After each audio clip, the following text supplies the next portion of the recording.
Yeah, I'm right on it. I've been shoveling coal all day and my furnace is hot. So I'd like to start out this way by just getting right on it because I'm ready to rock and roll. You know, that big eight-wheeler rolling down the track means your true loving daddy ain't coming back. I'm moving on. I'm rolling on. You were flying too high and for my little sky, I'm moving on. I warned you, baby, from time to time, but you just wouldn't listen, so I'm moving on down the line. I'm moving on. You broke your vow, and it's all over now. I'm moving on. God, I don't know why, because, everything just died inside of me, and about for 3.5 years, I couldn't even bear to listen to a song anymore. But, very miraculously, like everything I get ready to do, as I respond, in love and honor, God gives me a song, that rises up out of the earth. And so Johnny Cash came up with that song, and he's one of my papa. My daddy, he loved Johnny Cash. We would listen to him all the time growing up, and he was one of my dad's favorites. And I was just thinking, Johnny from Patmos, on that little island called Patmos, that rocky island, that he was in the spirit on the Lord's Day. And I'll bet you the bottom dollar, every bit of cash that I have, that every day was the Lord's Day with John. He was beloved of the Father. Jesus loved him, and he laid his head on the breast of Jesus. So, when I started thinking about that, I thought, wow, it's always Johnny Cash keeps coming up. Well, Johnny means Jehovah has found grace, that Jehovah has been gracious, and he's found favor. And Cash, I think about Mary Magdalene, that, Jesus delivered her of 7 demons. Wow. I could bet you the bottom dollar, I could tell you exactly what those demons are. Like, when a spirit, flees out of a house and, flees into an arid nation. And, well, that spirit of pride. Because, God, we gives it a little pinch of his earnest love and affection and inheritance, and we get a taste in that spirit, just like Nebuchadnezzar gets cut down, but he comes back. But when he comes back, he brings 7 more worse than himself. Finds that house garnished and swept, and then you know what? The final end of that man and his house, oh, every man builds a house unto the Lord, is worse than it was in the beginning, and his estate is ruined. Yeah, 7 spirits of the Antichrist. Yeah, and then Satan takes up residence. El Diablo. So I thought about the alabaster box, a treasure box, and I thought about the scripture that says, sell all your possessions and make distribution to the poor, or what, sell everything and buy a sword. And that cash, Johnny Cash, means that you need to make a payment. And guess what? God will make a disbursement. He'll cut you a check and say, that's my son. I am so pleased in him. Yes, he did the right thing. What a wise son. Yeah. But that alabaster, means when she poured out that alabaster box of oil that was worth so much, she offered something to Jesus and washed his feet with her hair. And there were scoffers. Judas, he was like, wow, you know what? I could have ate a steak dinner with that. You know, there goes the T-bone. But that means alabaster means transparency and purity. And that is a great value, and that is a treasure to God. And if you want to offer something up and glorify God, you will weep with tears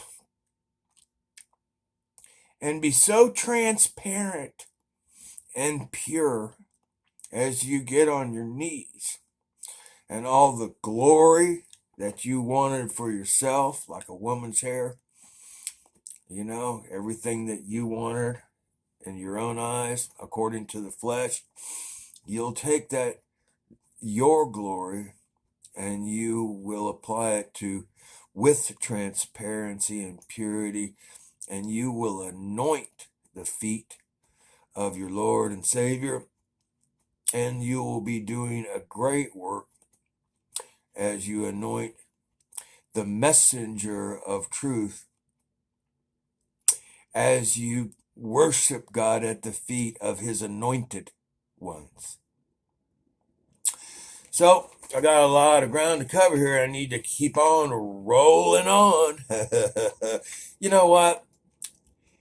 Play that song for the Lord Jesus Christ, and humor me. Go to that song on YouTube and play Johnny Cash as I'm moving on. You know what? I'll know, God will know you're a disciple if you have an eye to see and ears to hear and a heart, after God. So, I got a lot of ground to cover, but I want to start out with Matthew chapter 14, verses 13 through 21. And it has to do with one of the first miracles that Jesus did, when he started his ministry. Of course, we know about the 7 pitchers of water. And wow, they turned into wine. 7 spirits of God. Wow. Oh, yeah, wedding feast. Yeah, wedding banquet. Yeah, all the guests. You saved the best for last, the first and the last. The Alpha and the Omega, the early and the latter rain. Yeah, that was and is not and yet, that yet is and forevermore, when he coronates himself in us. Yeah, get down, brother, get down. Well, I'm going to throw a lot on you, And like I said, if you broke covenant, you know what? I'm moving on. You could just hit the road, jack and never come back. Yeah, right. This isn't for everybody, all right? Because I'm going to throw it down and I'm going to heap it high. And we're going to talk about the 2 fish and the 5 loaves of bread. And you know what? Let's back up just a little bit. John the Baptist, he had his head taken off was the head. And a lot of people were drawn to Jesus because the ministry of John the Baptist, the forerunner of Christ, he did his job. And as he decreased, Christ increased because it was essential. Whose shoe latchet, he was not worthy to unlatch. So at the same time, John had to have his head cut off. Par for the course. Sorry, John. Another good John, another one that found favor with God. Hey, up with the Johns. So we see the baptism of John being the repentance of sins, and it is the way. It is, it's the road that I was referring to the other day that, that we work on and prepare. And there's a lot of engineering and surveying, and, you really want to get down to crossing your T's and dotting your I's. Well, you know what? That's the prerequisite for Christ's coming. He shows you the way. That's the outer court of Solomon's temple. That's the outer court of the tabernacle in the wilderness. That's the beginning of great things. And it is absolutely essential. And them and those and whomsoever chooses to stick around for a while, hang out with Death Row Bodine, you know what? I'm gonna feed you. I will feed you. And I'm gonna break down this whole analogy of 2 fish and 5 loaves and 5,000 people and 12 baskets. Okay, I'm gonna bust it down to you. So the 2 fish, the meat of the whole story, has to do with the Father's love for his Son and his Son who loved the Father. Yeah, 2 fish. Yeah, that's meat, buddy. That's not bread, because we don't live by bread alone. But you know what? The gist of the Bible is a love story about a father's love. Yeah. And the reciprocation of the son just adorning the father with his, by fulfilling his perfect will. Yeah. And so there's all these men that, followed Jesus out into an isolated place, and, it's getting to be evening, and, they didn't have food, things like that. And the disciples were squabbling about, send them out of here. And Jesus says, no. He says, what do we have? And they said, well, 2 fish and 5 loaves. Oh, that'll never work. Well, so Jesus said, what? Are you kidding me? Serious? Let me teach you something, disciples. And he took the 2 fish and the 5 loaves, and he held it up to the heavens, and he asked the Father to bless it. That's right. And he gave those 2 fish and 5 loaves to his disciples to make distribution, as he commanded the 5,000 to be seated. Lower yourself, humble yourself. Listen, I got something for you that will sustain you. And they made distribution, and when everyone was fed, there was more than left over that filled, the fragments filled 12 baskets. Okay? None of these people had any reverence or fear for the Lord. So, they didn't have 7 loaves, they had 5. They had, the disciples were going to teach them wisdom, knowledge, and understanding. And then it's going to teach them, counsel and might, by demonstration, by administration, by distribution, through execution, that they were going to impart understanding and knowledge and wisdom and counsel and might to 5,000. And 5 means salvation. You got 5, well, man, bigger things are coming. But they followed Jesus not because, they had reverence and fear of God. They followed him because Jesus fed them, all this stuff.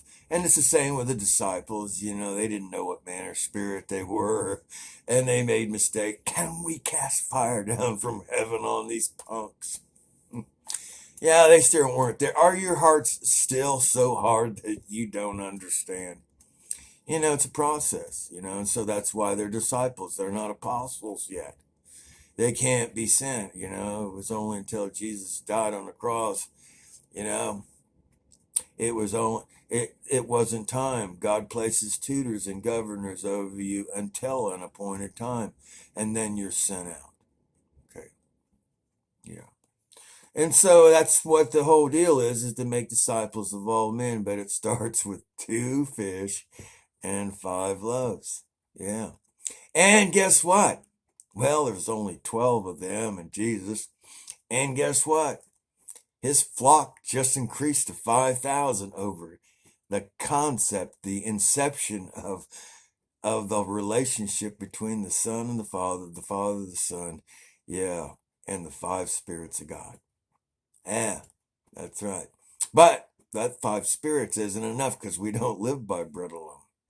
So it's a progression of, it's got to start early, and we do it while it's still day, because night cometh when no man, when no man can make this distribution. So we do it today, okay?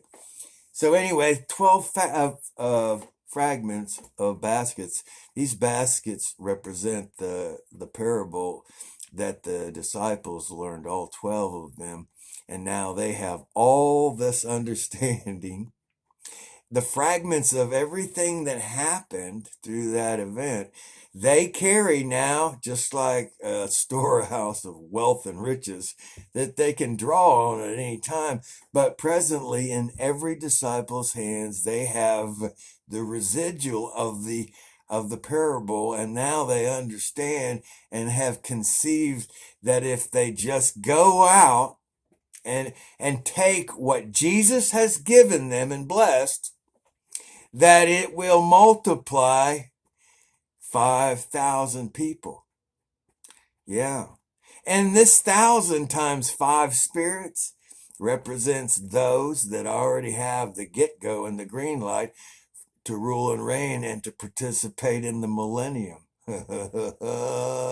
They're well on their way. Yeah. Wow, get down, brother, get down. I hope that's a catchy saying. You know what? I'm going to say it anyway, but I'm not saying it for your sake. I mean, I know how to get down. And I did go to the pith of the earth, and I did minister just like Jesus to those that were, in prison. Yeah, and I carried with me the entire weight and iniquity and the violence and the lies and the fraud and the corruption that was put on me by the hands of wicked, thieving, and murderous men and women, and a system that was fraudulent. Yeah, it took 3 days, and just like, coming out, you go back to one of my first videos and you'll see the same thing that Jesus told his followers, says, touch not, I haven't risen yet. It's going to take a little longer, but when I'm risen, I will come and I'll return to you. And I am a living epistle, and I'm breaking it down to you. And I am that I am. Yeah, I am. Yeah. Am I? Well, no, I am. I am that I am. So I want to move on. You can read that once again. That parable is Matthew 14, 13 through 21. I'm going to go to Acts 3, 21 through 26. Let's see what that has to say. Because I'm going to tell you what, God's speaking through me. And if you knew that, you know what? You would mark every word. And you go back to these places, you know what? 3 times. 3 times 7, 21. It took 21 days, of bowing down to 7 spirits before Daniel obtained understanding. It's a process, and you have to do it perpetually, until 3 times 7 spirits. Well, there's a hidden message there for you, for those gold seekers. So anyway, Acts 3:21. What in the world is he talking about here? Okay, I'm not going to go through it all because I'll lose a lot of listeners if I read all these scriptures. So, I'm just going to straight from the hip, off the cuff. This is about, Jesus, the heavens retain him until the restitution of all things. Yeah. Once you restore things and make it right, God's going to send you Jesus. Hey, And he's going to cut it short in righteousness for the elect's sake. You know what? This gang stalking, you know what I mean? I'm not saying the gang stalking will ever go away, in other words, I'm not worried about that. I'm just saying that God will send you a little help, to deal with this. Yeah. And until restitution on your part is made, he's going to help you a little bit to get there until you have made restitution in all things. And then he's going to send you at the measure that you meet. He will measure himself unto you. And that has to do with the resurrection. It's all about the resurrection. In fact, yes, the creature groaneth until, the sons of God are being revealed. And then they find out who they really are. Get down. Hey. So, but anyway, God raised, Moses said, God's going to raise up somebody like unto me, and him you shall hear in all things. He's going to send you a prophet. We're the sons and the daughters of the prophets.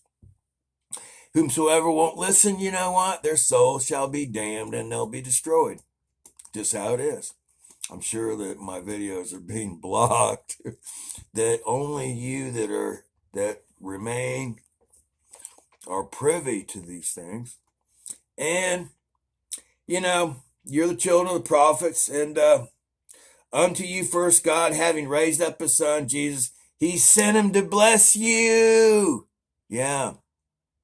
To turn every single one of you away from your iniquities. Well, there's hidden faults and presumptuous sins, but a lot of times God holds the better things from you because of your blindness, and I'm here to open up your eyes, okay? And to those that are prideful, I'm going to shut them up. Well, they're blind already. Well, anyway, I didn't say that quite right. But the humble, God's going to lift you up. And the pride, well, actually, they're blind, and I'm going to open their eyes. And, you that are carrying the heavy burdens and weights of sin, well, I'm going to shut your eyes. And how blessed is the blindness of my servants. Yeah. That's a better way. That was the right way of putting it. Okay, so moving on. So we're going to go to James. I'm just saying, it shall come to pass that every soul which not hear that prophet shall be destroyed from among the people. And Jesus is the prophet. He's the rabbi. He's the evangelist. He's the apostle. He is. It's his ministry. Yeah. I'm just an empty vessel. He repaired, the cistern that, couldn't hold any water. Yeah. And so now, I can hold a lot of water. I'm like a camel. I just suck it up. Buttercup. I could go through deserts that are 1,000 miles long and still have water left over. Hey, where are we going? So, James 3. Let's go to James 3.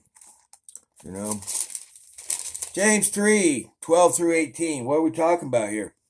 Well, it says that a fountain, doth not, out of the same place, sweet water or bitter and sweet water.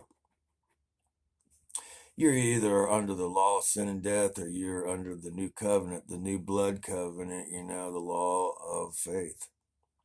So we've got a dichotomy going on, and it's been going on for a long time, ever since Cain and Abel, ever since Ishmael and Isaac, and ever since Esau and Jacob, ever since the two men on the cross becoming twain, one man through Christ, and a new creature of God being saved.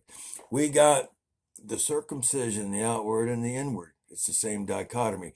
We got people that are looking outwardly, and we got the chosen vessels of God that are born first fruits of the Spirit. We've got the firstborn that's born after the flesh. That's the bondwoman and the slave child. And out of the mouth of the slave child is bitterness and salt water. Fresh water and salt water. We've got a dichotomy. We have the reciprocal of the two. First comes the flesh. That's right. That's why Esau ruled. He was number one, right? And according to the laws of the earth, the sensual, devilish, you're right, the wisdom of this world, Esau ruled until his brother obtained his inheritance. And then he turned everything around. And the younger was more blessed to bless the older, which was all about the flesh. And as a result of the inheritance and the blessing that came to Jacob, let's say, use him as an example, he became a shepherd like Adam, or like Abel, a shepherd for the Lord, a foolish instrument. Yeah. And he humbled himself and became meek, and he approached his brother in a completely different way. And how now then could Esau slay him, going, my brother's changed. Oh my goodness. And so the elder served the younger. This is how it's working. This is how we win back this local church down here. This is how we win back the Jews. So because in a twinkling of an eye, yeah, how much easier is it for the Jews, Orthodox, to be grafted back into the natural rather than us that were foreign. They've been stomped on all our life. Yeah. It's not going to take as much work to win them back. It's going to happen in the twinkling of an eye, and they shall rise. They're still alive. In other words, they didn't go through the consummation. They just got all of a sudden a revelation going, uh-oh, now I see it. And they become grafted into the law of faith. And then what? They will be, and those that are alive shall rise in the clouds, and together they shall become one and ever with the Lord. Get down, get down, get down, get down, get down. So we're looking at, can a fig tree bear olives? No. Can a olive tree bear figs? Nope. No, we got two different camps going on. We got the oil in our lamp. Yeah. They might be edible, or they could be vile figs. Yeah. But I'm not a fig. No. Yeah. Christ is that eternal substance. It has a lot greater value, and it is olive oil. I think I'll take the olive oil on my salad, ma'am. Just sprinkle it liberally. I've already got a lot of it on my beard and in my hair. I might just toss that. It's a toss salad. I might get some more of that, Why not? Okay, so, who's a wise man? Endued with knowledge among you. Let him show out the good conversation, his work with the meekness of wisdom. We get the olive, the olive branch, it gets wisdom from heaven. The fig tree gets it beneath. Because there's a dichotomy going. The wisdom of this world is sensual and devilish. It's fleshly. Yeah. And there's more of them than they are of we.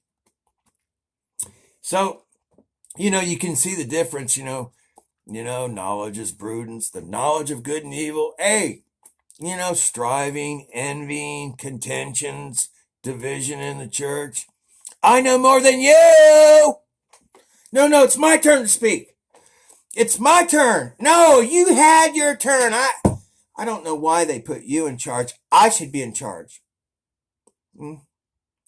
But the wisdom of God, the wisdom that comes down above, is peaceable.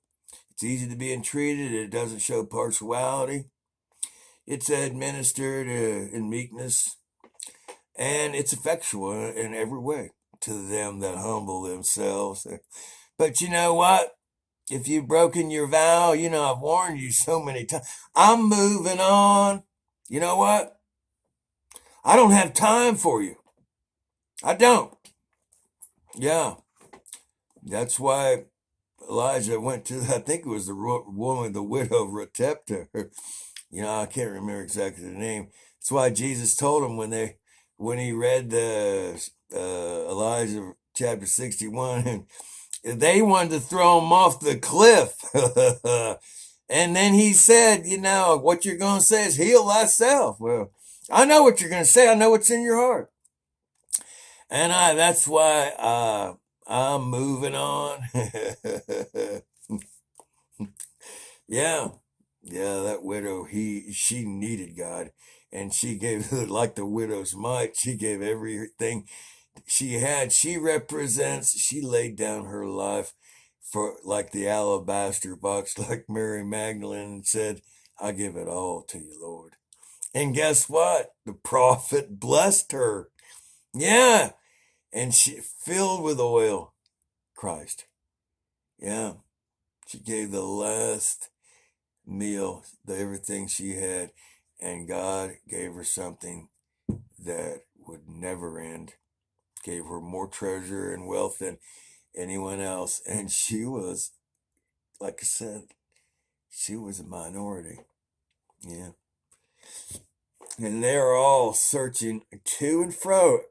here and there, and knowledge shall be increased, like Janus and Janus and Jambri, ever learning but never coming to the understanding of the truth. So, and it talks here about the wisdom that's from, pure, peaceable, mercy, good fruits, without partiality, without hypocrisy. And the fruit of righteousness is sown in peace to them that make peace. Well, how do I make peace? Well, you need to go to him and inquire of him and surrender and renew the covenant and make sure you ask the Lord what's required of you while you're doing it. And when you do make peace with God, you'll be able to go out and sow good seed, righteous seed, in peace with Esau and with Ishmael. And well, we might have to bust Cain up a little bit with a Louisville Slugger. You know what I'm saying? He deserves it. He's got another thing coming. He he murdered my brother Abel, which was a good man, and Abel in the book of Enoch, he's still crying out every day for revenge, for God to avenge his death, because that was the old covenant, and Abel's still under the old covenant, and he's still screaming out the innocent blood from the earth. That Cain has another thing coming. Yeah. So, but anyway, moving on. Let's see here. Not sure where I'm going with all this. James 1:19. It's only take a second here. And it says, wherefore, my beloved brethren, let every man be swift to hear, slow to speak, and slow to wrath.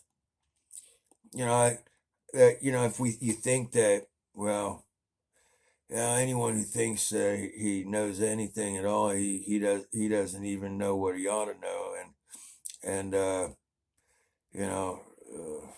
not make any boast or claim, but he should humble himself, because there is altogether that much more which God would like to profit you, if you would just humble yourself and learn to glisten well. Yeah, learn to listen well, and don't be provoked. In the day, the day of God's wrath or indignation, or even going through these times of testing, this fiery trial. Not allow your heart to be hardened, but learn to humble yourself and listen well, because there's a message even in all these difficulties. God's allowing you to run through this gauntlet, and to be mocked and sneered at and to be beaten, until you can finally smile at the gauntlet, and run out the other side and say, like I said before, you bunch of sissies, is that all you got? Can we do this again? I'm starting to enjoy this. Even like Paul, he boasted in his afflictions, because he knew that through these afflictions, that the divinity of Christ would be made manifest in him. Yeah, it's a difference between the Spirit of God and the flesh. This dichotomy that's going on. Beat me some more. Oh, I can't get enough. So, Jeremiah 1:19 says, and they shall fight against you, but they shall not prevail against you, because I'm with you to deliver you. So, you know what? By the time you start exercising, a little more faith, God reaffirms in you that these things are going to happen, and your enemy shall entreat thee well in the time of affliction and in the time of evil. If you can humble yourself, even your enemies will go, uh-oh, my brother's changed. Yeah, he's not defensive. He's not fortified. He's not attacking me. That is not my brother. He's changed. So your enemies will entreat thee and go, oh, what's going on with you? I came here to take everything from you. And I'm having a hard time doing that. Oh, damn, everything I planned is becoming unraveled, and I'm being turned upside down. These people, just like you, are turning this whole world upside down. And I don't know how. I'm confused. You're frustrating all my plans. You see the 300 men behind me? You're making me look like an idiot. Oh, okay. We're rolling on here. Okay, Deuteronomy 22. Deuteronomy 22. It's got to be way up here. Okay, so Deuteronomy 22, 1 through 9. And, oh my goodness, that's going to take too long to do that. That's what the Lord wanted me to share. We'll touch on it. Maybe I can. It says, thou shalt see thy brother's ox or sheep go astray, hide thyself from them, and thou shalt in any case bring them again to thy brother.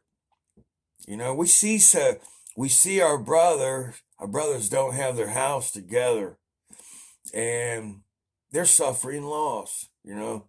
They just can't seem to control what's going on because there's something lacking in them. And, so it is called of God in us to be your brother's keeper and to go to your brother and to take what is rightfully his, should have been his, that he's losing his ass, like someone that goes down to a casino. And you know what?